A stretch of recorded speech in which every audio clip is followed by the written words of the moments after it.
Bueno, aquí todos reunidos vamos a platicar un poco sobre las inquietudes del espíritu. Ante todo, se necesita comprensión creadora. Lo fundamental en la vida es realmente llegar uno a conocerse a sí mismo. De dónde venimos, para dónde vamos, cuál es el objeto de la existencia, para qué vivimos, por qué vivimos, etcétera, etcétera, etcétera. Ciertamente es aquella frase que se puso en el frontispicio del templo de Delfos, es axiomática.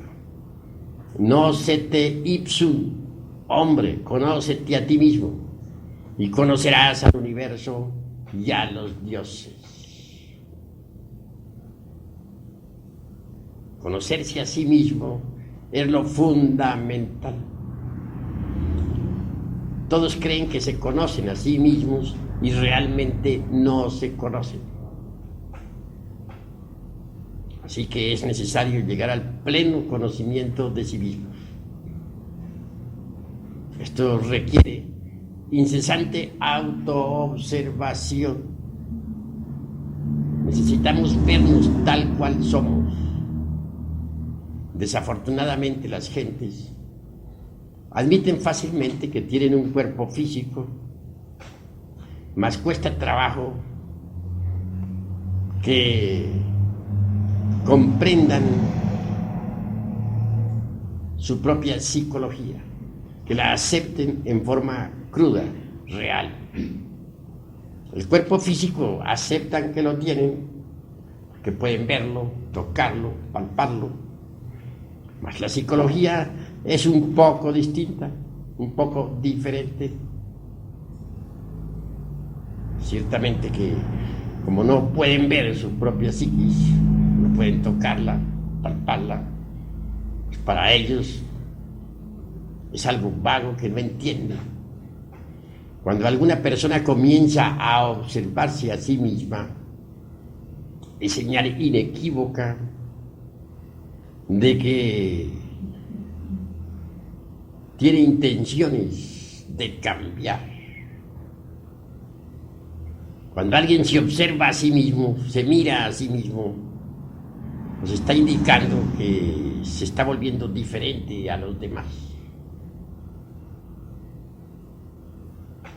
En las diversas circunstancias de la vida podemos nosotros autodescubrirnos. Es de los distintos eventos de la existencia de los que nosotros podemos sacar el material psíquico necesario para el despertar de la conciencia. En relación, pues, con las personas, ya sea en la casa, ya sea en la calle, en el campo, en la escuela, en la fábrica, etc. Los defectos que llevamos escondidos afloran espontáneamente. Y si estamos alertas y vigilantes como el vigía en época de guerra, entonces los vemos. Defecto descubierto debe ser comprendido íntegramente en todos los niveles de la mente. Si por ejemplo pasamos por una escena de ira, supongamos, tendremos que comprender todo lo que sucedió. Supongamos que tuvimos una pequeña riña, tal vez llegamos a un almacén, pedimos algo, el empleado nos trajo otra cosa que nosotros no habíamos pedido, entonces nos irritamos ligeramente. Señor, le decimos, pero si he pedido es tal cosa y usted me está trayendo tal otra. ¿No se da cuenta que usted que estoy de afán? No puedo perder mi tiempo. He ahí una pequeña riña, un pequeño disgusto. Es obvio que necesitamos comprender qué fue lo que pasó. Si llegamos a casa, debemos de inmediato concentrarnos profundamente en el hecho sucedido. Y si ahondamos en los motivos profundos que nos hicieron actuar en esa forma y de esa manera y regañar al empleado o al mozo porque no nos trajo lo que habíamos pedido, venimos a descubrir nuestra propia autoimportancia. Es decir, nos hemos venido a creer muy importantes. Obviamente ha habido en nosotros eso que se llama engreimiento, orgullo, irritabilidad, he ahí impaciencia, he ahí varios defectos. La impaciencia es un defecto, el engreimiento es otro defecto, la autoimportancia, sentirnos muy importantes, he ahí otro defecto, el orgullo, sentirnos muy grandes y ver con desprecio al mozo que nos estaba sirviendo. Todos esos motivos nos hicieron comportarnos en forma inarmónica. De paso hemos descubierto varios yoes que deben ser trabajados, comprendidos.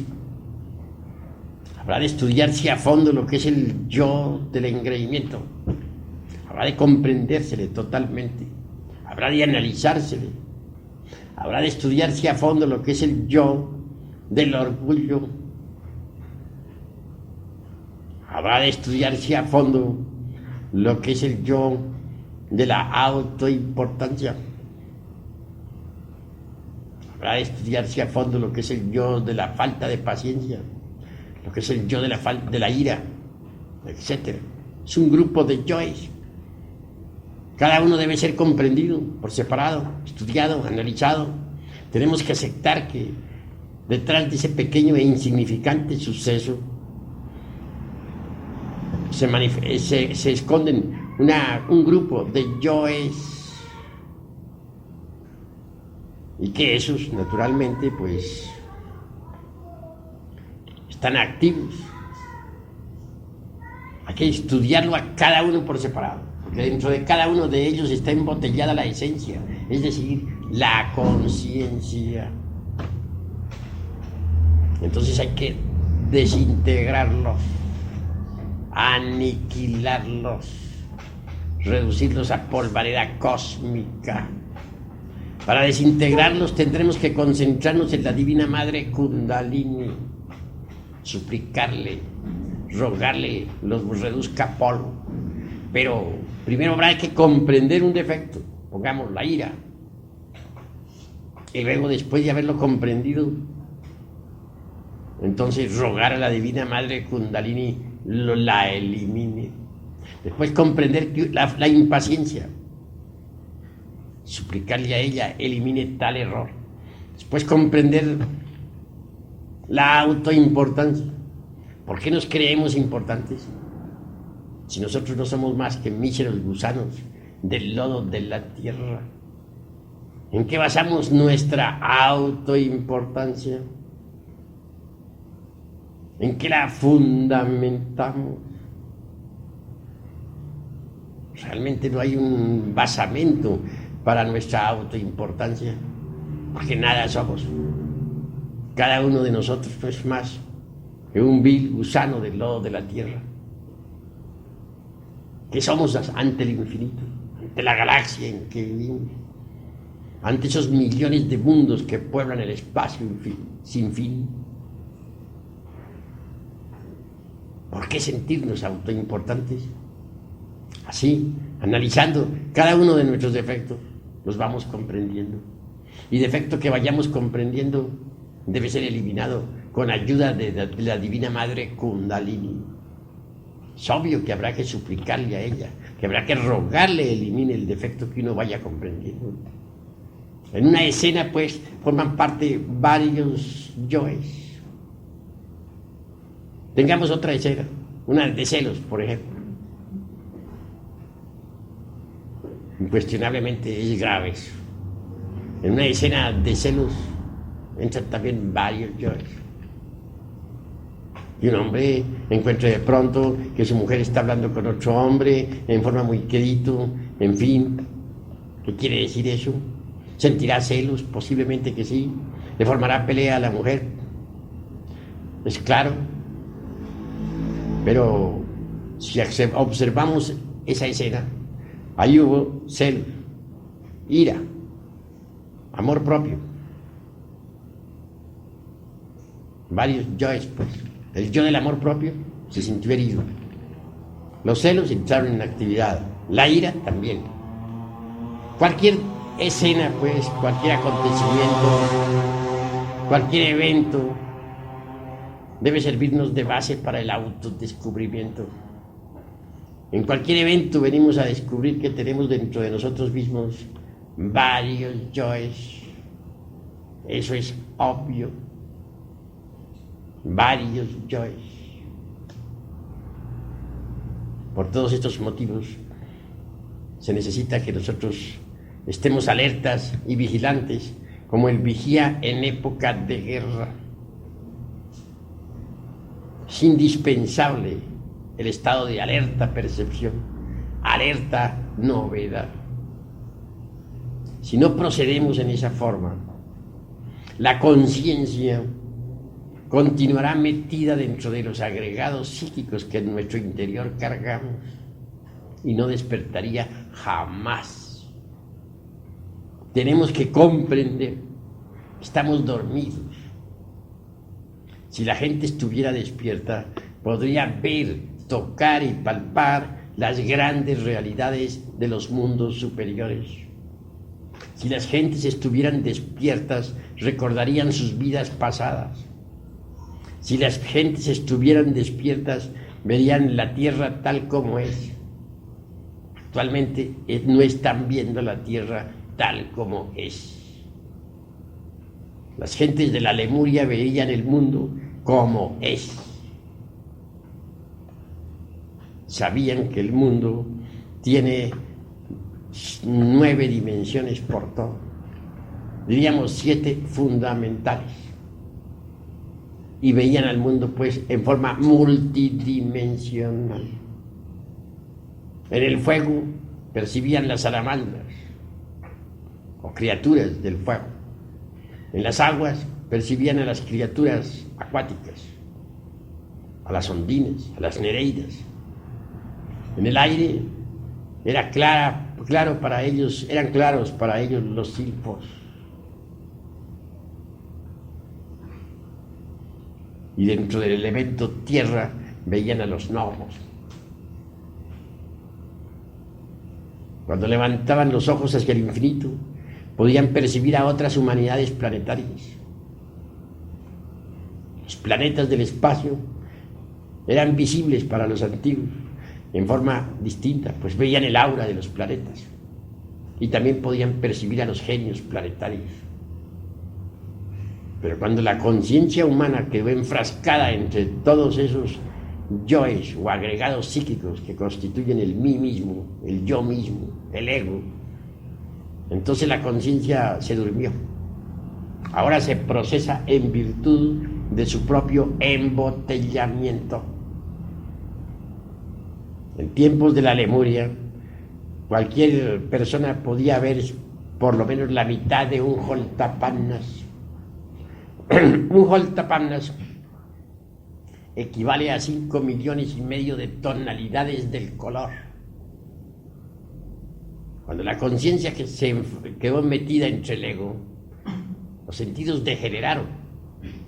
En la Atlántida ya tan solo se podría percibir 1/3 de las tonalidades del color. Y ahora apenas sí se perciben los 7 colores del espectro solar y unas pocas tonalidades. Las gentes de Lemuria eran diferentes. Para ellos las montañas tenían alta vida espiritual. Los ríos para ellos eran el cuerpo de los dioses. La tierra entera era perceptible para ellos como un gran organismo viviente. Era otro tipo de gentes, diferentes, distintas. Ahora, desgraciadamente, la humanidad ha involucionado atrozmente. Por estos tiempos la humanidad está, pues, en estado de caducidad. Si no nos preocupamos nosotros por autodescubrirnos, por conocernos mejor, continuaremos con la conciencia dormida, metida entre todos los yoes que llevamos en nuestro interior. Los psicólogos normalmente creen que tenemos un solo yo y nada más. En Gnosis se piensa diferente. En Gnosis sabemos que la ira es un yo, que la codicia es otro yo, que la lujuria es otro yo, que la envidia es otro yo, el orgullo es otro yo, que la gula es otro yo, etcétera, etcétera, etcétera. Virgilio, el poeta de Mantua, el autor de la Eneida, decía que aunque tuviéramos 1000 lenguas para hablar y para dar día cero, no alcanzaríamos nosotros a contar nuestros defectos, a enumerar nuestros defectos cabalmente. Son tantos. ¿Y dónde vamos a descubrirlos? Solamente en el terreno de la vida práctica se hace posible el autodescubrimiento. Cualquier escena callejera es suficiente para saber cuántos yoes entraron en actividad.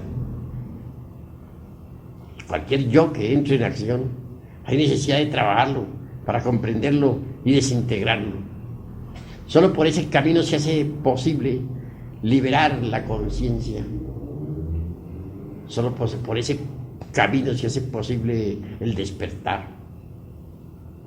A nosotros nos debe interesar, primero que todo, el despertar. Porque mientras continuemos así como estamos, dormidos, ¿qué podremos saber de los misterios de la vida y de la muerte? ¿Qué podremos saber de lo real, de la verdad? Para poder uno llegar a conocer a fondo los misterios de la vida y de la muerte, se necesita indispensablemente despertar. Es posible despertar si uno se lo propone, pero no es posible despertar si la conciencia continúa embotellada entre todos esos yoes.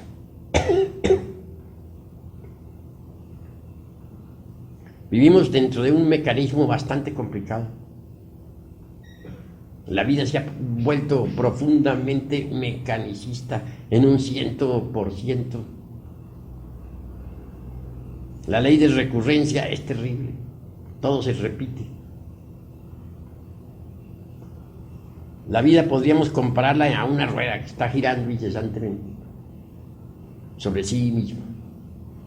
Pasan los acontecimientos una y otra vez, siempre repitiéndose. En realidad, de verdad, nunca hay una solución final para los problemas. Cada cual carga problemas, pero la solución final en realidad de verdad no existe. Porque si hubiera una solución final para los problemas que uno tiene en la vida, esto significaría que la vida no sería vida, sino muerte. Así pues, la solución final no se conoce. Gira la rueda de la vida, siempre pasando los mismos acontecimientos, repitiéndolos en forma más o menos modificada, más o menos alta o baja, pero repitiéndolos. Llegar a la solución final, impedir que la repetición de eventos o circunstancias se prosiga, es algo más que imposible. Entonces lo único que tenemos nosotros es que aprender a saber cómo vamos a reaccionar ante las distintas circunstancias de la vida.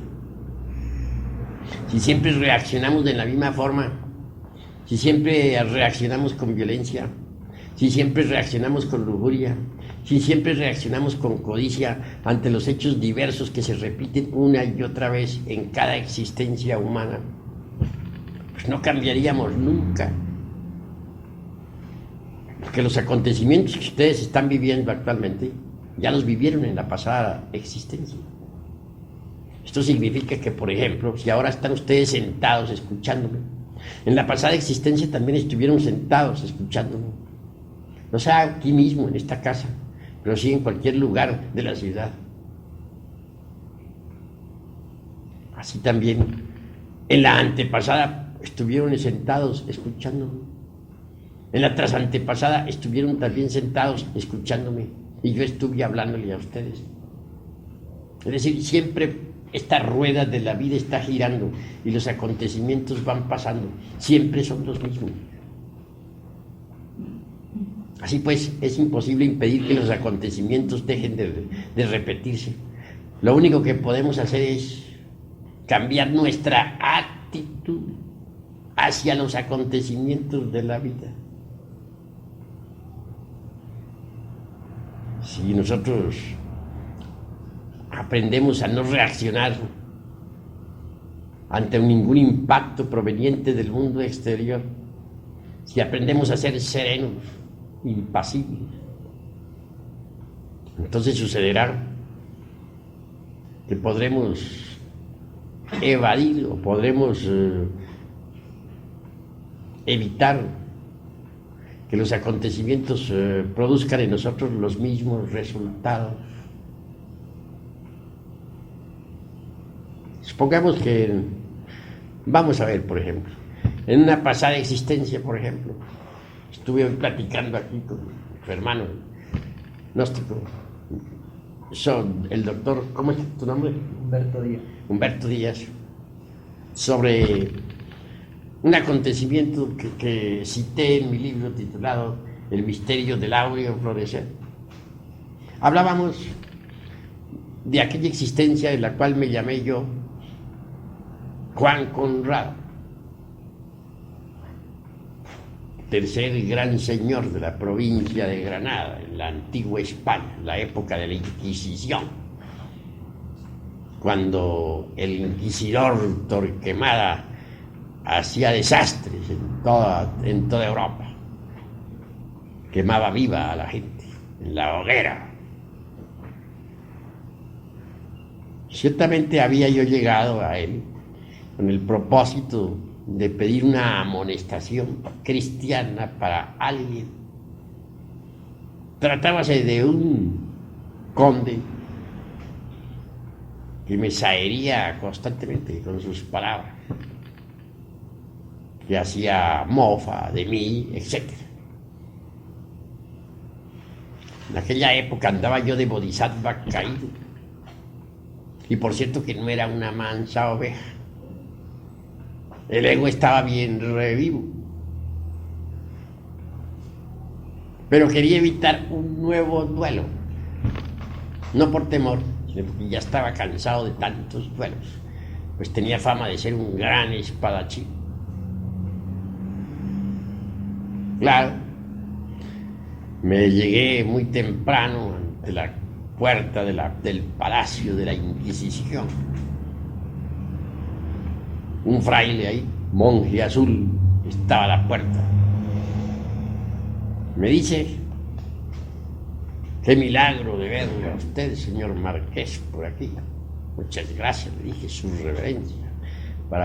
Vengo a solicitar una audiencia con el señor inquisidor, Monseñor Tomás de Torquemada. Imposible, dijo, hoy hay muchas visitas. Sin embargo, voy a tratar de conseguir para usted, me dijo, la audiencia. Muchas gracias, su reverencia, le dije, por adaptarme naturalmente a todos los convenios de aquella época. En realidad, de verdad, tenía que adaptarse uno, o de lo contrario, pues, se le ponía la cosa grave. En todo caso, el monje aquel desapareció como por encanto y aguardé pacientemente que regresara. al fin regresó. Ya de regreso, me dice: está conseguida para usted la audiencia, señor Marqués. Puede pasar. Y pasé. Atravesé un patio, llegué a un gran salón que estaba en tinieblas. Pasé a otro salón que estaba también en profundas tinieblas. Por último, a un tercer salón. Ese estaba iluminado por una lámpara. La lámpara se hallaba colocada sobre una mesa. Ante la mesa estaba sentado el inquisidor don Tomás de Torquemada, nada menos que el gran inquisidor, un ser pues cruel. Sobre su pecho caía una gran cruz. Se encontraba en un estado aparentemente beatífico, con las manos puestas sobre el pecho. Al verme, yo también no hice más que saludarle con todas las reverencias de la época. Me dijo: siéntese usted, señor Marqués, ¿qué lo trae a usted por aquí? Entonces le dije: vengo a solicitar una amonestación cristiana para el conde don fulano de tal y tal y tal, 50,000 nombres y apellidos,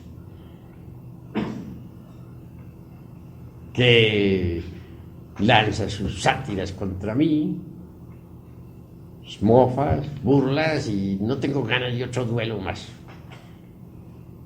Quiero evitar un nuevo duelo. Oh, no se preocupe usted, señor Marqués, me respondió. Ya tenemos muchas quejas contra ese condecito aquí en la casa inquisitorial. Vamos a hacerlo aprehender. Le llevaremos a la torre de martirio, le levantaremos, le meteremos los pies entre carbones encendidos para quemarle bien los pies, para que sufra. Le levantaremos las uñas de las manos, le echaremos plomo derretido en las uñas. Lo torturaremos y después lo llevaremos a la plaza pública y lo quemaremos en la hoguera. Bueno, yo no había pensado ir tan lejos, únicamente iba a pedir una amonestación cristiana. Claro, quedé perplejo al escuchar a Torquemada hablando en esa forma. Luego con las manos puestas sobre el pecho, en una actitud beatífica. Aquello me causó horror. No pude menos que manifestar mi descontento. Decirle: pues, usted es un perverso. Yo no he venido a pedirle que queme vivo a nadie, ni que venga usted a torturar a nadie. Únicamente he venido a pedirle una amonestación cristiana, y eso es todo. Ahora se dará cuenta usted porque no estoy de acuerdo con su secta. Y en fin, pronuncié otras tantas palabras y lancé algunos tantos gritos que por ahora me reservo, con un lenguaje un poquito altisonante, motivo más que suficiente como para que aquel alto dignatario de la Inquisición dijera: ¿con qué esas tenemos, señor Marqués? Hizo sonar una campana y apareció un grupo de caballeros armados hasta los dientes. Se puso de pie aquel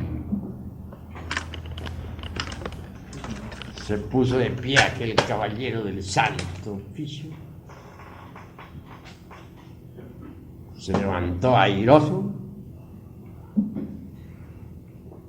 y ordenó a los caballeros aquellos diciendo: prended a este hombre. Un momento, caballeros, les dije. Recordad las reglas de la caballería, porque en aquella época las reglas de la caballería eran respetables y respetabilísimas por todo el mundo. dadme una espada, le dije, al estilo pues Gachupín, que estaba metido entre gachupines, pues claro, y me batiré con cada uno de vosotros. Era ni más ni menos que un gachupín hablando, que nos encontrábamos reencarnados en plena edad, bueno, en plena edad media, en épocas de Torquemada. Un caballero me entrega la espada, me da una espada,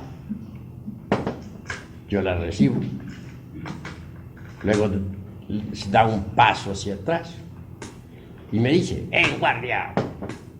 Le respondí, siempre estoy. Y nos trabamos en Duralit. No se oía sino los golpes de las espadas. Parecía que esas espadas a golpearse unas con otras lanzaban chispas. Aquel caballero era muy hábil en la esgrima, pues manejaba las armas a la maravilla. Y yo tampoco era una mansa oveja. Claro está que no. Total que el duelo fue muy grave. Ya no me faltaba hacer uso sino hacer uso de mi mejor estocada para salir victorioso. Pero los otros caballeros que estaban viendo el asunto se dieron cuenta que su compañero iba derecho al panteón. Y claro que me cayeron en pandilla. Mas llegó un momento en que el brazo derecho se cansó, ya no podía con el peso de la espada y tanta lucha. Entonces les dije, han ganado ustedes por sorpresa, que me han caído en pandilla. Y eso no es de caballero. Les entregué la espada y está. Entonces el señor inquisidor dijo, ¡a la hoguera! Y me decía, no fue difícil quemarme en vivo. Ahí tenían un poco de leña al pie de un palo, de un poste de acero. Me encadenaron aquel poste, prendieron fuego a la leña y a los pocos segundos estaba yo allí ardiendo como tea encendida. Sentí gran dolor en las carnes. Veía cómo mi cuerpo físico se quemaba hasta quedar reducido todo a cenizas. Di un paso intencionalmente a ver, pero lo curioso fue que antes de dar el paso sentí que aquel dolor supremo se convertía en felicidad. Entendí que más allá del dolor, mucho más allá del dolor, existe la felicidad.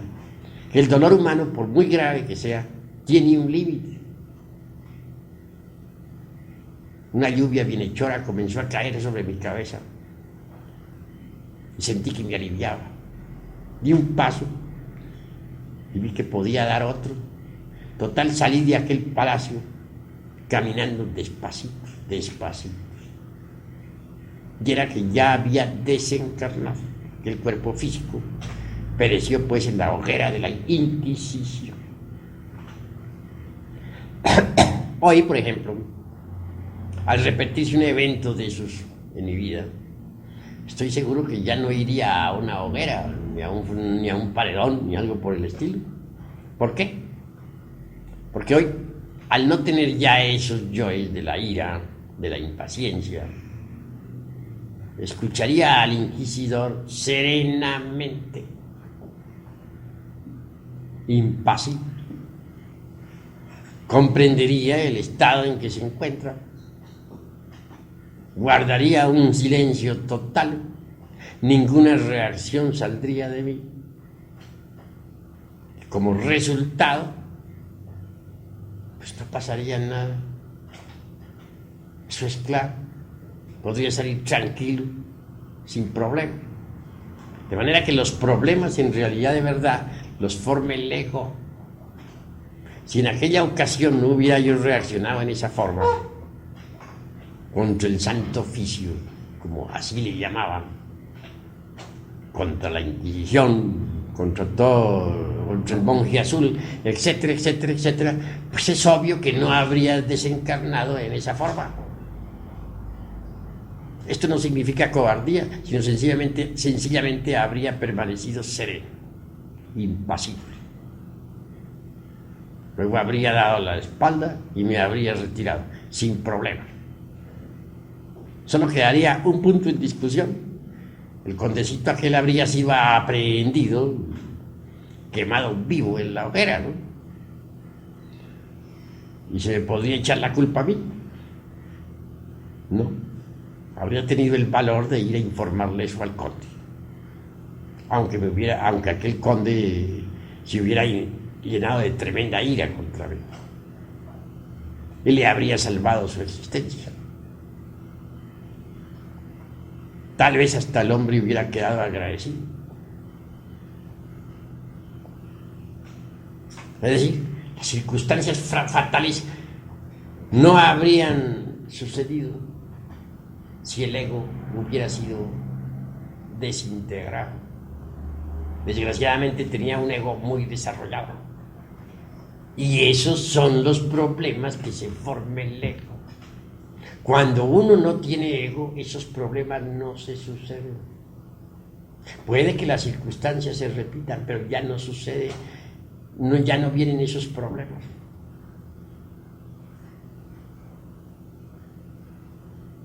La cruda realidad es que los eventos pueden estarse repitiendo, pero lo que nosotros tenemos es que modificar nuestra actitud hacia los eventos. Si nuestra actitud es negativa, pues nos crearemos gravísimos problemas. Eso es obvio. Necesitamos pues cambiar nuestra actitud hacia la existencia. Pero uno no puede cambiar su actitud hacia la vida si no elimina aquellos elementos perjudiciales que lleva en su psiquis. La ira, por ejemplo, ¿cuántos problemas le trae a uno la ira? La lujuria, ¿cuántos problemas le trae a uno la lujuria? Los celos, ¿cuán nefastos son? La envidia, ¿cuántos inconvenientes le proporciona a uno? Uno tiene que cambiar su actitud ante las distintas circunstancias de la vida. Estas se repiten con uno o sin uno, pero se repiten. Pueden repetirse sin uno o con uno, pero se repiten. Lo que importa es que uno cambie su actitud hacia las distintas circunstancias de la vida. Es decir, necesitamos nosotros autoconocernos profundamente. Si nos autoconocemos, descubrimos nuestros errores. Y si los descubrimos, los eliminamos. Y si los eliminamos, despertamos. Y si despertamos, venimos a conocer los misterios de la vida y de la muerte. Venimos a experimentar eso que no es del tiempo, eso que es la verdad. Pero mientras nosotros continuemos con la conciencia embotellada entre el ego, entre el yo, o entre los yoes, obviamente no sabremos nada de los misterios de la vida y de la muerte. No podremos así experimentar lo real. Viviremos en la ignorancia. Se hace pues urgente e inapasable cumplir con la máxima de Pitágoras, de Tales de Mileto: nocete ipsum, hombre, conócete a ti mismo, y conocerás al universo y a los dioses. Todas las leyes de la naturaleza están dentro de uno mismo. Y si uno no las descubre dentro de uno mismo, tampoco las puede descubrir fuera de sí mismo. Así pues, dentro de uno está el universo. El hombre está contenido en el universo, y el universo está contenido en el hombre. Si descubrimos al universo dentro de nosotros mismos, pues lo descubrimos realmente. Pero si dentro de sí mismos no lo descubrimos, tampoco lo podremos descubrir fuera de sí mismos. Eso es obvio. Existen en nosotros posibilidades extraordinarias, pero ante todo debemos partir del principio de nocete ipsum, hombre, conócete a ti mismo, y conocerás al universo y a los dioses. La personalidad, por ejemplo, la falsa personalidad, por ejemplo, es óbice para la verdadera felicidad. Todo ser humano tiene una falsa personalidad que está formada por el engreimiento, por la vanidad, por el orgullo, por el temor, por el egoísmo, por la ira, por la autoimportancia, por el autosentimentalismo, etc. La falsa personalidad es verdaderamente problemática, pero está dominada por ese tipo de yoes que he enumerado. Mientras uno posea la falsa personalidad, en modo alguno habrá de conocer la real felicidad. ¿Cómo la conocería? Si uno quiere ser feliz, y todos tenemos derecho a la felicidad, tiene que empezar por eliminar la falsa personalidad. Pero para poder eliminar la falsa personalidad, tiene uno que eliminar los yoes que la caracterizan, los que he enumerado. Eliminados esos yoes, entonces todo cambia. Se crea en nuestra conciencia un centro de gravedad continua y deviene un estado de felicidad extraordinaria. Pero mientras exista la falsa personalidad, la felicidad no es posible. Debemos tener en cuenta todo eso si es que realmente nosotros anhelamos algún día ser felices. Incuestionablemente, lo más importante en la vida práctica viene a ser precisamente fabricar, o digo yo, cristalizar en la humana personalidad eso que se denomina alma. Alma. ¿Qué se entiende por alma? Todo ese conjunto de poderes, fuerzas, virtudes, facultades, etcétera, del ser. Si uno elimina, por ejemplo, el defecto o el yo de la ira, en su reemplazo cristalizará en nuestra humana persona la virtud de la serenidad. Si uno elimina el defecto del egoísmo, en su reemplazo cristalizará en nuestra humana persona la virtud maravillosa del altruismo. Si uno elimina el defecto de la lujuria, en su reemplazo cristalizará en nuestra alma la virtud extraordinaria de la castidad. Si uno elimina de su naturaleza el odio, en su reemplazo cristalizará en nuestra personalidad el amor. Si uno elimina de la personalidad el defecto, por ejemplo, de la envidia, en su reemplazo cristalizarán en la humana persona la alegría por el bien ajeno, la filantropía, etc.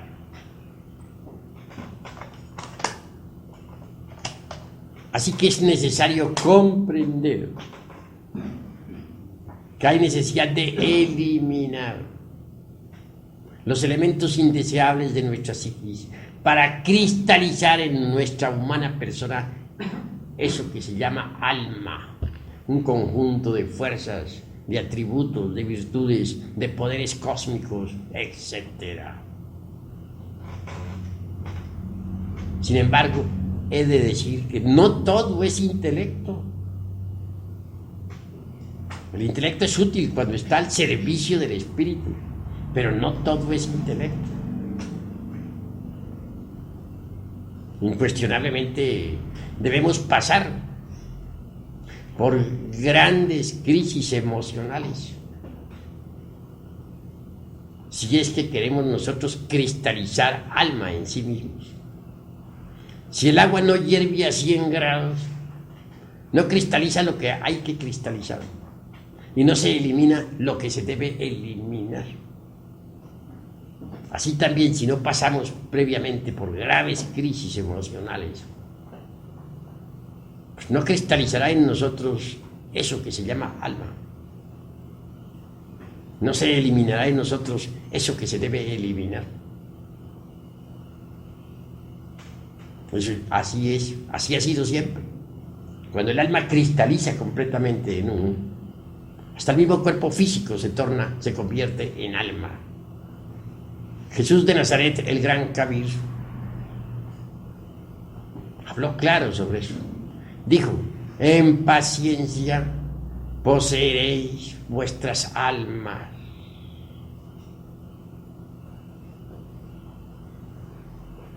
Las gentes no poseen su alma, el alma les posee. El alma de cada persona sufre cargando con un fardo abrumador. La persona. Poseer el alma es algo muy distinto. Pero escrito está: en paciencia poseeréis vuestras almas. Hay yoes muy difíciles de eliminar. Defectos terribles. Yoes que están en relación con la ley del karma. Cuando se llega a eso, parece como si nos detuviéramos en el avance. Y obviamente que sí. Mas con infinita paciencia al fin se consigue la eliminación de esos yoes. La paciencia y la serenidad son facultades extraordinarias o virtudes magníficas, necesarias para avanzar por este camino de la transformación radical. En mi libro Las Tres Montañas hablo precisamente sobre la cuestión de la paciencia y de la serenidad. Un día, estando en el monasterio, aguardábamos un grupo de hermanos impacientemente al abad, al hierofante, mas este tardaba. Y pasaban las horas y este tardaba. Nosotros, todos estaban preocupados. Habían allí algunos maestros, claro, muy respetabilísimos, pero llenos de impaciencia. Se paseaban, pues, dentro del salón, iban, venían, se jalaban el cabello, se rascaban la cabeza, se jalaban las barbas, impacientes. Yo permanecía sereno, tranquilo, pacientemente aguardaba. Únicamente me causaban curiosidad esos hermanitos impacientes. Permanecía tranquilo. Al fin, después de varias horas, se presentó el maestro. Y dirigiéndose a todos, les dijo: a ustedes les faltan dos virtudes que este hermano tiene. Y me señaló a mí. Luego, dirigiéndose a mí, me dice: dígales usted, hermano, ¿cuáles son esas dos virtudes? Entonces yo me puse de pie y dije: hay que saber ser pacientes, hay que saber ser serenos. Todos quedaron perplejos. Enseguida el maestro trajo una naranja, que es símbolo de esperanza, y me la entregó, aprobándome. Quedé aprobado para entrar en la segunda montaña, que es la de la resurrección. Nosotros, los impacientes, quedaron aplazados. Se me citó después en otro monasterio para firmar algunos papeles que tenía que firmar. Y así lo hice. Más tarde concurrí a ese monasterio, firmé los papeles, se me entregaron ciertas instrucciones esotéricas y se me admitió, pues, en los estudios de la segunda montaña.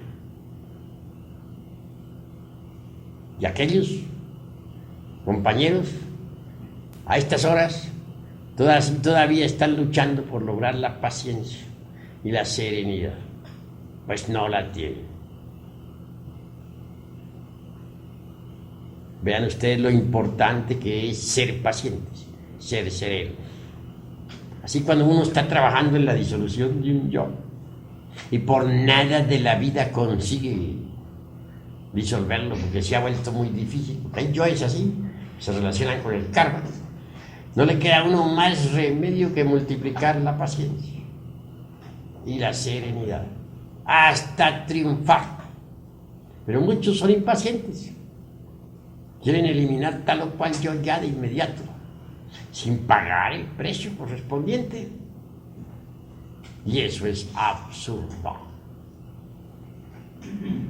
En el trabajo sobre uno mismo se necesita multiplicar la paciencia hasta el infinito y la serenidad hasta el colmo de los colmos.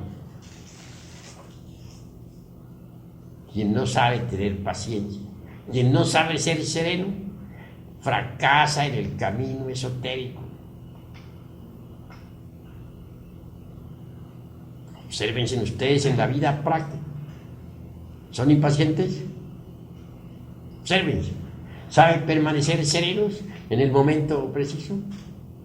Si no tienen esas dos preciosas virtudes, pues hay que trabajar para conseguirlas. ¿Cómo? Eliminando los yoes de la impaciencia, que son yoes, y eliminando pues los yoes de la falta de serenidad, del enojo, los yoes del enojo, que son los que no permiten la serenidad. ¿Qué es lo que buscamos a la larga nosotros con todo esto? Cambiar, pero cambiar totalmente, porque así como estamos, incuestionablemente lo único que hacemos es sufrir, amargarnos la vida. Cualquiera puede hacernos sufrir a nosotros. Basta con que nos toque una fibra del corazón para que ya estemos sufriendo. Si nos dicen una palabra dura, sufrimos. Si nos dan unas palmaditas en el hombro y unas palabras dulces, nos alegramos. Así somos de débiles. Nuestros procesos psicológicos no dependen ya, mejor dicho, no tenemos nosotros poder sobre nuestros procesos psicológicos. Cualquiera puede manejarnos nuestra psiquis. ¿Quieren ver ustedes una persona enojada? Díganle una palabra dura y la verán enojada. Y luego quieren verla contenta, denle una palmadita en el hombro y lo verán, ya díganle unas palabras dulces, ya cambió, ya está contenta. Qué fácil es, ¿no? Cualquiera juega con la psiquis de los demás. Qué débiles son estas criaturas. Se trata pues de cambiar, de que todo esto que tenemos nosotros de débil se ha eliminado. Hasta nuestra misma identidad personal debe perderse para nosotros mismos. Esto quiere decir que el cambio debe ser tan radical, hasta nuestra misma identidad personal. Soy fulano de tal XX, pues debe perderse para sí mismo. Llegar el día en que no encontremos a nuestra misma identidad personal. Si se trata de convertirnos en algo distinto, en algo diferente, obviamente hasta la misma identidad personal debe perderse. Tratamos de convertirnos en criaturas distintas, criaturas felices, seres dichosos, y tenemos derecho a la felicidad. Pero si no nos esforzamos, pues, ¿cómo vamos a cambiar? ¿De qué manera? Es ahí lo grave. Lo más importante es no identificarnos con las circunstancias de la existencia. La vida es como una película, y es de hecho una película que tiene un principio y tiene un fin. Distintas escenas van pasando por la pantalla de la mente. El error más grave de nosotros consiste en identificarnos con esas escenas. ¿Por qué? Porque pasan. Sencillamente porque pasan. Son escenas de una gran película y al fin pasan. Afortunadamente en el camino de mi vida senté como lema siempre eso, no identificarse uno con las circunstancias diferentes de la vida. Me viene a la memoria casos de la niñez. Como quiera que mis padres terrenales se habían divorciado, nos tocaba a nosotros, los hermanos de una gran familia, sufrir. Habíamos quedado nosotros con el jefe de la familia y se nos prohibía pues visitar pues a la jefa, o sea, a nuestra madre terrenal. Sin embargo, nosotros no éramos tan ingratos como para poder olvidar la jefa. Me escapaba siempre de casa con un hermanito menor que me seguía. Íbamos a visitarla y luego regresábamos a casa, a donde el jefe. Mas mi hermanito sufría mucho, pues al regreso se cansaba porque era muy pequeño y yo tenía que llevarlo entonces sobre mis espaldas. Qué tan pequeño estaría. Y lloraba aquel amargamente. Decía, ahora al regresar a casa, el jefe nos va a azotar, nos va a dar de azotes y de palos. Yo le respondía diciendo, ¿por qué lloras? Todo pasa. Acuérdate que todo pasa. Cuando llegábamos a casa, ciertamente nos aguardaba el jefe lleno de grande ira y nos daba de latigazos. Posteriormente, nos internábamos en nuestra recámara a dormir, pero ya al acostarnos le decía yo a mi hermano, ¿te fijas? Ya pasó. ¿Te convences que todo pasa? Eso ya pasó. Todo pasa. Un día de esos tantos, nuestro jefe alcanzó a oír cuando yo le decía a mi hermano, todo pasa, eso ya pasó. Y claro, mi jefe, que dijéramos que era bastante iracundo, empuñó de nuevo el látigo terrible que traía, penetró en la recámara de nosotros, diciendo, con que todo pasa, sin vergüenzas. Y luego otra azotaína más terrible nos dio, retirándose después al parecer muy tranquilo por habernos azotado. Ya que él se retiró un poquito más quedito, le decía a mi hermano, ¿te fijas? Eso también ya pasó. Es decir, nunca me identificaba con esas escenas. Y tomé como lema en la vida jamás identificarme con las circunstancias, con los eventos, con los acontecimientos. Porque sé que esas escenas van pasando. Tanto que uno se preocupa y porque tiene un problemazo que no haya cómo resolverlo y tal. Después ya pasa y viene otra escena completamente distinta. Entonces, ¿para qué se preocupó si tenía que pasar? ¿Con qué objeto se preocupó? Cuando uno se identifica con los distintos eventos de la vida, comete muchos errores. Si uno se identifica con una copa de licor que le están ofreciendo un grupo de amigos embriagados, pues resulta borracho. Y si uno se identifica con una persona del sexo opuesto en un momento dado, pues resulta fornicando. Y si uno se identifica con un insultador que lo está hiriendo a uno con la palabra, resulta uno también insultando. ¿A ustedes les parece cuerdo que nosotros, que somos gentes, bueno, aparentemente serios, ¿no? Si resultemos insultando, ¿ustedes creen que eso estaría bien? Si uno se identifica con una escena, por ejemplo, de puro sentimentalismo llorón, donde todos están llorando amargamente, pues uno también resulta con sus buenas lágrimas. ¿Ustedes creen que eso está correcto? Que otros nos pongan a llorar así porque les dio su gana.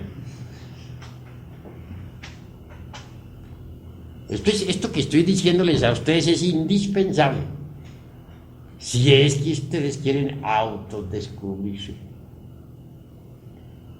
Es indispensable, porque si uno se identifica completamente con una escena, pues quiere decir que se ha olvidado de sí mismo, se ha olvidado del trabajo que está haciendo. Entonces está perdiendo el tiempo tontamente. Las gentes se olvidan de sí mismas, completamente. Se olvidan de su propio ser interior profundo, porque se identifican con las circunstancias. Normalmente las gentes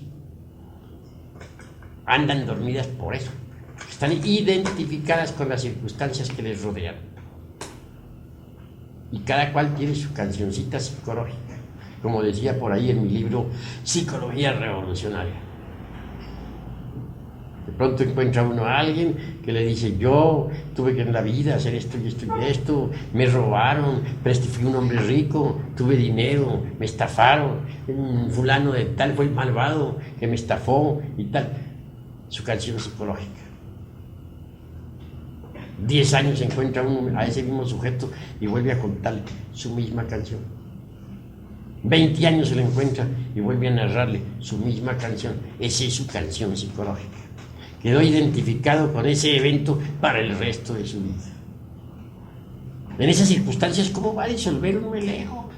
¿De qué manera? Si lo estáis fortificando, al identificarse así, fortifican los yoes.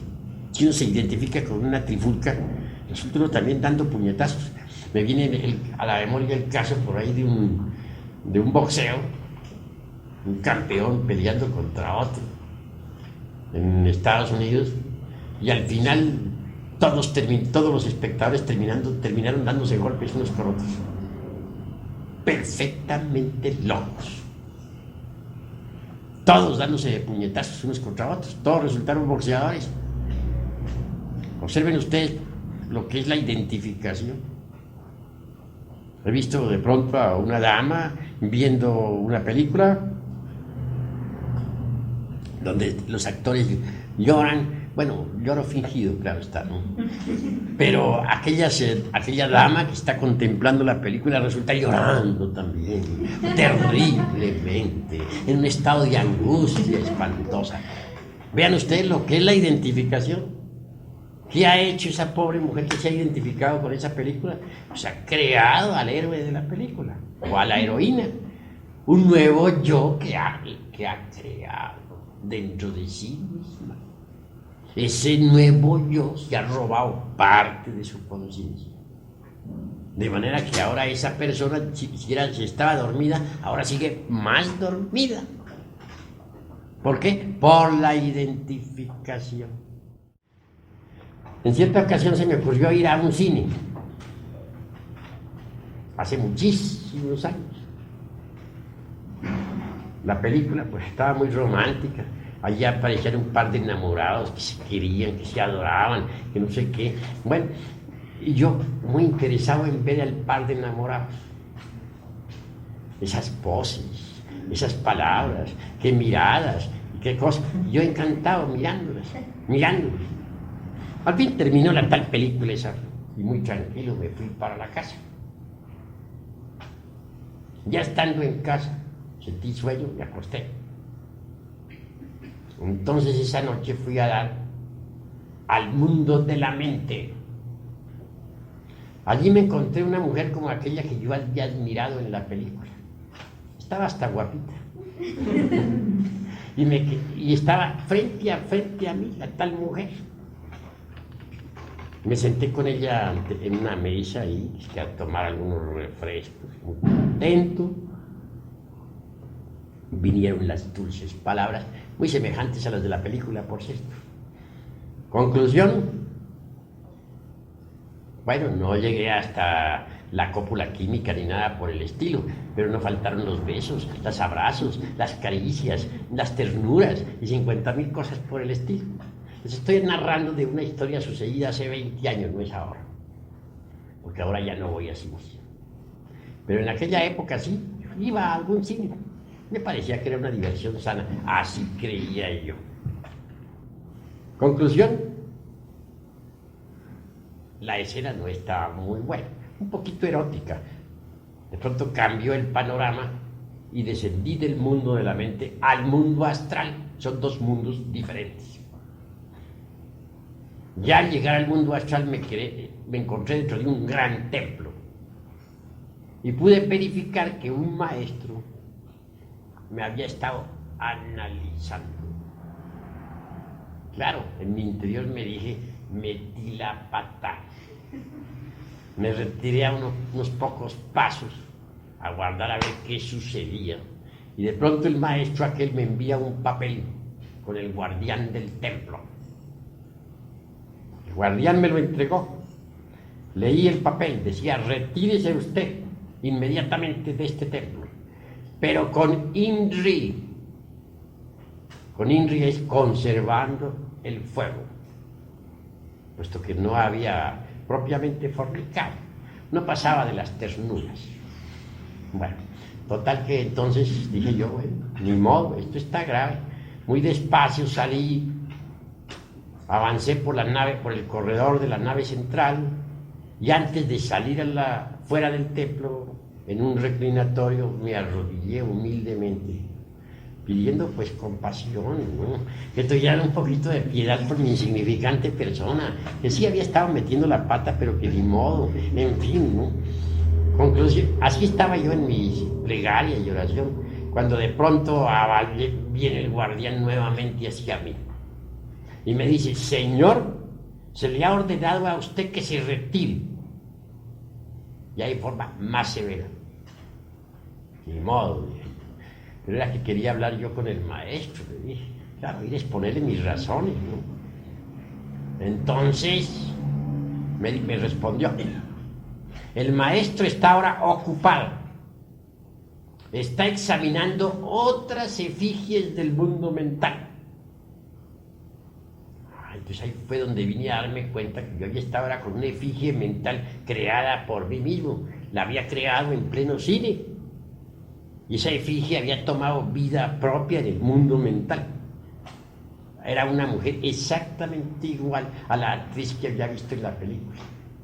Total que en mi pobre mente la había reproducido.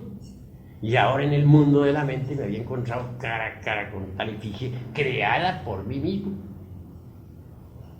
El maestro continuaba examinando otras efigies de otros. Y ya no me quedó más remedio que salirme del templo. Volví a mi cuerpo físico.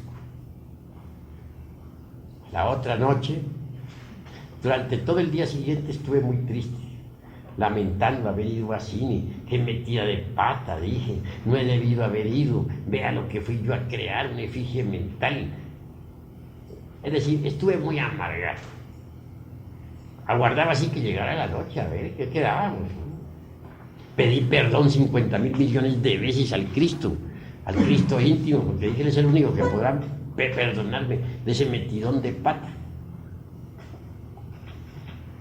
Y al otro día, a la noche siguiente, digo, pedí de todo corazón que me repitieran la prueba, que me sentía capaz de salir victorioso, que no más ternuras ni más caricias para ese efigie mental, etc.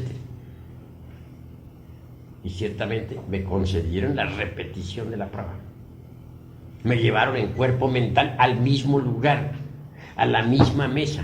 Volví a encontrarme otra vez con la dama de los ensueños, la actriz que había visto en la pantalla. Ya iban a empezar las ternuras nuevamente y me acordé de la cuestión. Inmediatamente desenvainé la espada flamígera y dije, conmigo tú no puedes, tú no eres más que una forma mental creada por mi propia mente. Y ahí mismo hice uso de la flamígera, volví pedazos ese efigie mental, se volvió polvo. Pasado eso, entonces fui nuevamente llamado al templo astral. Y entré al templo astral, esta vez victorioso. Triunfante, me recibieron con mucha música y mucha fiesta nuevamente. Después vinieron las instrucciones diciéndoseme que no volviera a cine, porque podría perder la espada. Me llevaron en astral a mostrarme lo que son los cines. Vi que estaban llenos de efigies mentales, las efigies que dejaban los espectadores. todo lo que uno está viendo ahí en pantalla, sobre todo cuando es morboso, todo eso se reproduce en la mente de las gentes, las mismas figuras, las mismas formas. Y los que salen dejan multitud de formas mentales en esos antros de la magia negra. Conclusión, se me dijo que en vez de estar viendo cines, repasara mis vidas anteriores, que eso era más útil que estar yendo a esos cines. Yo cumplí con la orden, pues claro, y dejé de ir a cines. Pero ¿qué fue lo que me perjudicó? Pues haberme identificado con aquella película que estaban dando. Me pareció tan interesante y la dama aquella me pareció tan hermosa en aquella época que yo mismo llegué a sentirme siendo el galán, y no el de la pantalla, sino yo. Resultado, fracaso. Eso sucedió hace 20 años, pero no, unos 22 años, pero no se me ha olvidado. Uno nunca debe identificarse con nada de lo que vea en la vida, con las circunstancias, con los eventos desagradables, nada. Todo pasa, todo pasa. Debe aprovechar todas las circunstancias para estudiarse, para observarse a sí mismo. En vez de estar identificado con una circunstancia desagradable, estar uno estudiándose a sí mismo. A ver, tengo ira, tengo celos, tengo odio, ¿qué estoy sintiendo en este momento ante esto que me está sucediendo? Así es como se aprovecha el tiempo, sabiendo uno no identificarse, sabiendo uno sacar partido de tal. No olviden ustedes que las principales o que las peores adversidades le ofrecen a uno las mejores oportunidades. Las peores adversidades le ofrecen a uno las mejores oportunidades para el autodescubrimiento. Cuando uno se identifica con las circunstancias desagradables, comete errores, se complica la vida, se forman problemas. Todas las gentes están llenas de problemas porque se identifican con lo que les sucede, con lo que les está pasando, con lo que están viviendo. Por eso es que están llenos todos de problemas. Pero si uno no se identifica con nada de lo que le esté sucediendo, si dice todo pasa, esta es una escena que pasa y no se identifica con ella, pues tampoco se complica la vida. Pero a la gente le encanta complicarse la vida. Si alguien le hiere con una palabra dura, reacciona con violencia. A todos les gusta complicarse la existencia. Y mientras más se reaccione con violencia, pues peor. Más dura se pone la cuestión. Más trabajoso se vuelve todo. Aprovechemos las circunstancias desagradables de la vida para el autodescubrimiento. Así sabremos qué clase de defectos psicológicos poseemos. Tengamos la vida como un gimnasio psicológico. Si así procederemos, entonces podremos autodescubrirnos. Hasta aquí mis palabras de esta noche. Si algún hermano tiene algo que preguntar, puede hacerlo con la más entera libertad. A ver, pregunta. Puede haber personas que desintegren sus yoes y que al morir mueran, pero dormidos, o sea, que no mueran conscientemente. Bueno, si uno desintegra todos esos agregados psíquicos que personifican a sus errores, despierta la conciencia y a la hora de la desencarnación lo hace con plena conciencia, puesto que la despertó en vida. Las gentes después de la muerte andan en los mundos suprasensibles con la conciencia dormida, porque en vida nunca se preocuparon por despertar conciencia. ¿Alguna otra pregunta? Sí. Por ejemplo, ¿qué efecto tiene el que uno diga, si no se identifica uno con una escena, qué efecto tiene el después decir, debía haber hecho esto, debía haber hecho esto otro, al actuar? Pues al decir debiera haber hecho esto, o debiera haber hecho lo otro, indica que sí se identificó con la escena.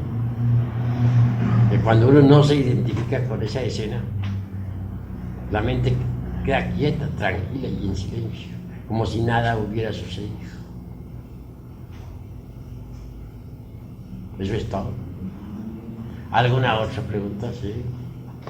Cuando uno no se siente a gusto ni identificado con esas escenas, y por lo contrario se siente mortificado, ¿hay esa gusto? Pues de todas maneras indica que está identificado. Porque si no se sintiera mortificado o a disgusto con tales o cuales escenas, pues es obvio que tampoco se mortificaría, ¿no? Si uno se mortifica por tal o cual evento, por tal o cual suceso, es porque se ha identificado. Si uno no se identifica, ¿por qué tiene que mortificarse? La identificación es óbice para la comprensión. La identificación hace que los yoes se fortifiquen. Cuando uno se identifica con algo, esto le puede ocasionar naturalmente o placer o dolor. Pero si uno no se identifica con nada, pasa más allá del placer y del dolor. ¿Alguna otra pregunta? ¿Quién tiene algo que decir? Habla. Se habla de dimensiones y de planetas y bueno, tengo entendido que usted es de un planeta, entonces no comprendo qué diferencias hay entre las dimensiones a seres de otros planetas. Bueno, estás haciendo una pregunta que está fuera del temario, no compagina con lo que estamos hablando. Puedo contestarte, pero preguntas en este momento que sean del tema, ¿no? El objeto de estas preguntas es para ayudar a aclarar lo que hemos platicado. Claro que sobre planetas y dimensiones tendré mucho gusto en platicar, pero en otras conferencias. Esta es únicamente sobre la cuestión de la exploración del ego o del yo. ¿Alguna otra pregunta, hermanos? Bueno, habla pues. ¿Cómo puede usted ubicar el punto, cómo se explicaría usted el punto de equilibrio entre la no identificación y llegar a caer a la indiferencia de los hechos que nos atraen?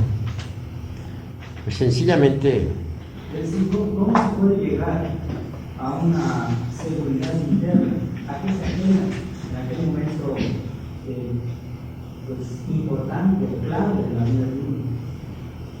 muy bien, pero hay que saber que existe la tesis, la antítesis y la síntesis. La síntesis incuestionablemente lo lleva a uno a la solución del problema que tú has planteado. Incuestionablemente, si uno se hace dueño de sus propios procesos psicológicos, pues puede resolver los problemas más difíciles. Pero cuando hay cohección en la mente, pues entonces no puede resolver problemas. Para que no haya cohección en la mente se necesita urgentemente la no identificación, porque la identificación ejerce cohección sobre la mente, condiciona la mente.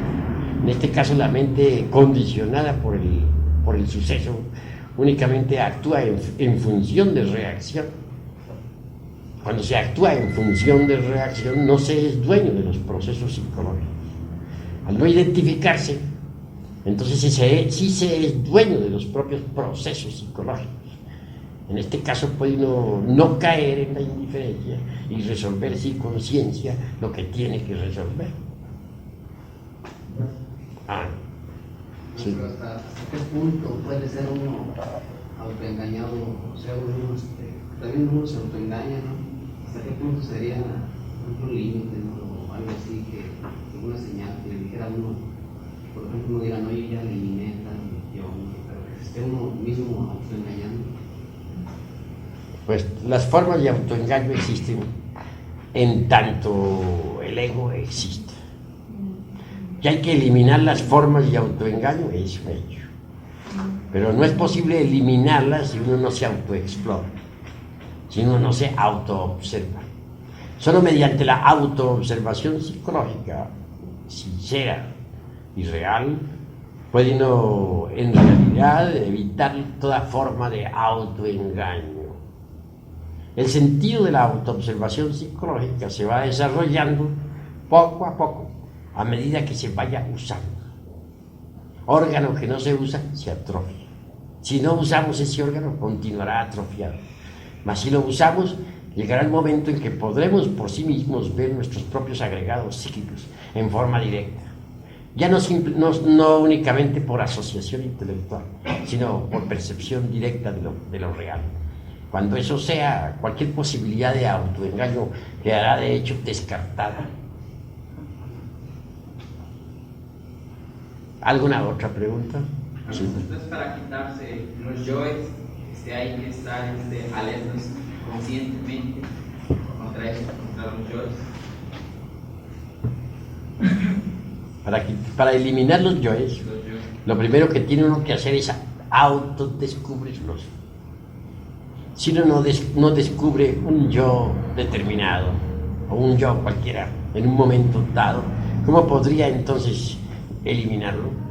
Primero tiene que descubrirlo, y no podría descubrirlo si no se autoobserva. Se hace necesario verse a sí mismo en acción. Solo viéndose en acción viene uno a descubrir que tiene tal o cual yo. Una vez descubierto, puede uno darse el lujo de comprenderlo profundamente mediante el análisis y la autorreflexión evidente del ser. Esto es meditación. Ya comprendido integralmente cualquier error, necesitamos eliminarlo, porque la comprensión por sí misma no es suficiente. Es un cuchillo, sí, que la separa a tal o cual yo, lo separa de nosotros mismos, de nuestra psiquis. Es el cuchillo de la conciencia que separa a un agregado, pero ese agregado continúa convertido en demonio tentador, buscando la forma de acomodarse nuevamente en cualquiera de los 5 cilindros de la máquina orgánica. Se necesita desintegrarlo. La desintegración solamente es posible apelando a un poder que sea superior a la mente, porque la mente por sí misma no es capaz de desintegrar ningún defecto. Podrá esconderlo de sí misma y de los demás, podrá pasarlo de un departamento a otro del entendimiento, podrá rotularlo con cualquier nombre, podrá justificarlo o condenarlo, mas jamás alterarlo fundamentalmente. Se necesita de un poder que sea superior a la mente. Ese poder existe en todos los seres humanos. Es el Kundalini o la Kundalini. La Kundalini es dijéramos, la madre cósmica, particular, individual de cada uno de nosotros. Una variante de nuestro propio ser, pero derivado. Solo ese poder de la Divina Madre Kundalini, que es una variante, repito, de nuestro propio ser, o Dios Madre en nosotros, puede desintegrar cualquier defecto que previamente hayamos comprendido en forma íntegra. De ahí pues el camino o la técnica o la didáctica que conduce a la desintegración de los elementos indeseables que cargamos en nuestro interior. ¿Alguna otra pregunta? Marcia, ¿qué relación hay entre la madre Kundalini y la espada de Eros? ¿O se relaciona la espada con la voluntad? ¿O qué espada es la que desintegra las formaciones mentales? Bueno, la espada flamígera se le entrega al iniciado para su defensa y representa la voluntad. Es el resultado de las transmutaciones de la energía creadora del tercer law. Pero el fuego solar, eso que los orientales denominan Kundalini, incuestionablemente asciende por el canal medular espinal del asceta gnóstico. En todo caso, al asceta gnóstico que ha logrado el desarrollo de la serpiente ígnea de nuestros mágicos poderes, se le otorga la espada, símbolo de la voluntad. Con esa espada la lleva el iniciado en el 5, no a la izquierda como se usa aquí en el mundo físico, sino a la derecha como se usa en los mundos superiores. Distingamos pues entre el azufre, el mercurio y la sal sublimada que forman un remolino de fuerzas ascendiendo por la espina dorsal de la zeta agnóstico y la espada flamígera. Eso es todo. Claro que del fuego aquel que sube por la espina dorsal brota, dijéramos, la Divina Madre Kundalini. Es una variante de nuestro propio ser, pero derivado. ¿Alguna otra pregunta? Estaba yo observando una conferencia, me estaba observando a mí cómo me reía o me ponía serio según lo que narraba, alguna cosa jocosa que dijo. Estoy pensando ahorita que eso es identificación. La no identificación en este caso sería permanecer indiferente ante una conferencia, por ejemplo. Entonces no has comprendido bien el proceso de la identificación. Al contrario, yo he podido evidenciar en este momento que estabas alerta y vigilante como el vigía en época de guerra, pues estabas observando tus propios procesos psicológicos. Es decir, no estabas identificado. Y descubriste distintos estados psicológicos, los descubriste en ti mismo. Luego no estabas identificado. Si hubieras estado identificado, no hubieras descubierto eso en ti mismo. Eso es todo. Así es que hay que proceder como tú has procedido. Correcto. ¿Alguna otra pregunta? Suponiendo que yo esté eliminando mis yoes, a la vez también puedo llamar, como por ejemplo ustedes dicen ahí en un libro, ¿cómo llamar Kundalini? ¿Sí? Puedo llamarla también a la vez, o sea,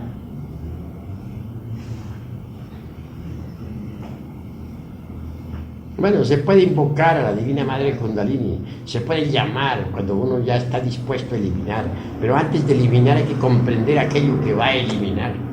Si no lo comprende, de nada le serviría eliminar, o digo, llamar, porque entonces en este caso no sería asistido. Primero hay que comprender para merecer ser asistido. No se puede ser asistido si no se comprende. La Madre Divina Kundalini no va a eliminar aquello que nosotros no hemos comprendido. El objeto de comprender es para liberar la esencia embutida entre el agregado psíquico que se va a eliminar. Si se eliminara sin comprender, también se iría embutido dentro del agregado psíquico un cierto porcentaje de conciencia. Y lo que no se quiere es eso, que ese porcentaje de conciencia siga embutido entre lo que se va a eliminar. ¿Entendido? ¿Alguna otra pregunta? Sí. ¿Cómo es posible saber cuando un ego está completamente comprendido? Pues no existe cronómetro, dijéramos, para eso, o ningún aparato científico. Esto es cuestión únicamente de conciencia.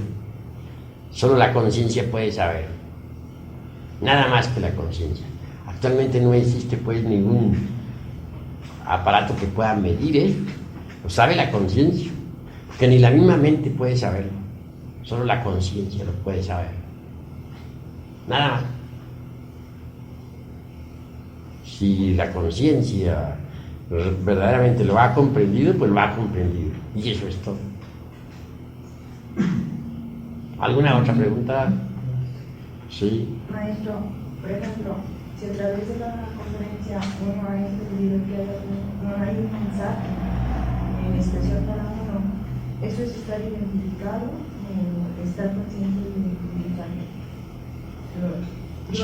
Repite a ver cómo es la cosa. Sí. Yo, por ejemplo, yo entendí en la conferencia algo del mensaje para una pregunta que hice ayer en nombre de todos mis compañeros, ¿verdad? Sobre la paciencia, ¿verdad? Entonces creo que hay un mensaje especial para nosotros, en especial para mí, que es la pregunta. ¿Eso es identificarse o estar...? Eso es comprensión. Cuando uno comprende que hay un mensaje para uno, pues debe recibir el mensaje. Y eso es todo. En este caso hay comprensión. Bueno, creo que por ahora hemos terminado esta plática. Quedan invitados ustedes para mañana a la misma hora. Mañana a las 6:30 esperamos a los de segunda cámara y a los otros a las 7:30.